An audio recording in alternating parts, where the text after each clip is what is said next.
ఈరోజు ఎమ్మెల్సీ ఓటర్ల నమోదు కార్యక్రమం మీద రాజకీయ పార్టీ ప్రతినిధులతోటి ఏర్పాటు చేసినటువంటి సమావేశానికి పలు రాజకీయ పార్టీలకు సంబంధించినటువంటి ప్రతినిధులందరూ కూడా హాజరు కావడం జరిగింది.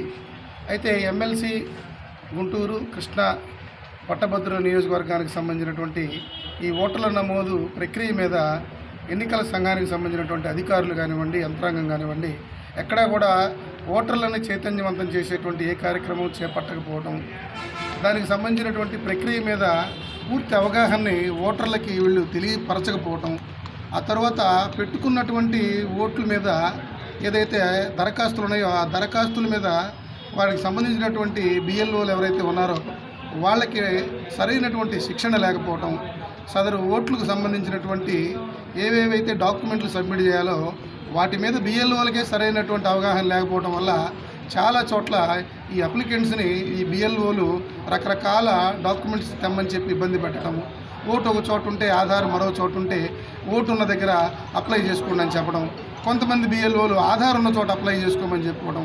ఓవరాల్గా ఎక్కడైనా సరే మీరు కరస్పాండెన్స్ అడ్రస్ ఎక్కడైతే ఉన్నారో అక్కడ వాళ్ళు సబ్మిట్ చేసినటువంటి డాక్యుమెంట్ని తీసుకుని ఓటు ఇవ్వచ్చు. ఎందుకంటే 2 జిల్లాలలో ఎక్కడైనా కానీ సాధారణమైనటువంటి అడ్రస్కి సంబంధించినటువంటి ప్రూఫ్ను వాళ్ళు సబ్మిట్ చేస్తే 2 జిల్లాల్లో ఎక్కడైనా కానీ ఓటు ఇవ్వడానికి ఆస్కారం ఉంది. కాబట్టి దయచేసి మరి చాలా అప్లికేషన్లు రిజెక్ట్ అవుతున్నాయనేటువంటి సమాచారం రాజకీయ పార్టీలకు ఉంది. కాబట్టి ఇక్కడ మేము కూడా ఈ సమావేశంలో చాలా ఆందోళన వ్యక్తం చేశాం. ఎట్టి పరిస్థితుల్లో కూడా బిఎల్ఓల తప్పిదాల వల్ల ఎటువంటి దరఖాస్తు రిజెక్ట్ అయినప్పటికీ కూడా సదరు దరఖాస్తుల మీద ఖచ్చితంగా న్యాయస్థానం వైపు మేము వెళ్ళటం జరుగుతుంది.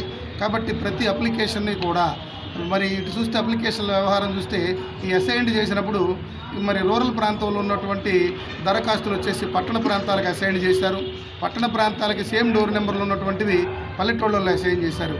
ఇవన్నీ కూడా వాళ్ళ ఒక క్రమ పద్ధతిలో వీళ్ళంతా కూడా మరలా ఏ ప్రాంతంలో అయితే ఒరిజినల్గా ఉంటున్నారో వాటికి రీఅసైన్ చేయడం కానీ అలాంటివన్నీ చూసుకొని చేయాలి. కానీ వాటిని బ్లంట్గా రిజెక్ట్ చేస్తే ఖచ్చితంగా ఎవరైతే మరి అప్లికేషన్ను తిరస్కరణకి గురవుతుందో వాళ్ళ చేత ఖచ్చితంగా మేము న్యాయస్థానానికి వెళ్ళేటువంటి పరిస్థితి ఉంటుంది. కాబట్టి అధికారులు ఈ 2-3 రోజుల్లోనైనా సరే ప్రతి అప్లికేషన్ని కూడా రిజెక్షన్కి గురి కాకుండా సదరు డాక్యుమెంట్స్ ఏవైతే ఉంటావో ఉన్నటువంటి డాక్యుమెంట్స్ తోటి మరి వాళ్ళకి ఓటు ఇచ్చే విధంగా మరి వాళ్ళ ఓటును కాపాడే విధంగా చర్యలు తీసుకోవాలా.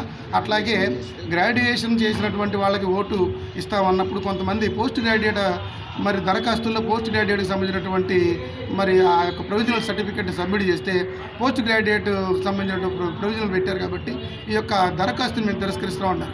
అసలు గ్రాడ్యుయేషనే కాకుండా పోస్ట్ గ్రాడ్యుయేట్ ఎలా చేస్తారు? లేదు, మీకు గ్రాడ్యుయేషన్ సర్టిఫికేట్ కావాలంటే మీరు క్షేత్రస్థాయిలో ఇంటికి వెళ్ళినప్పుడు తీసుకోండి.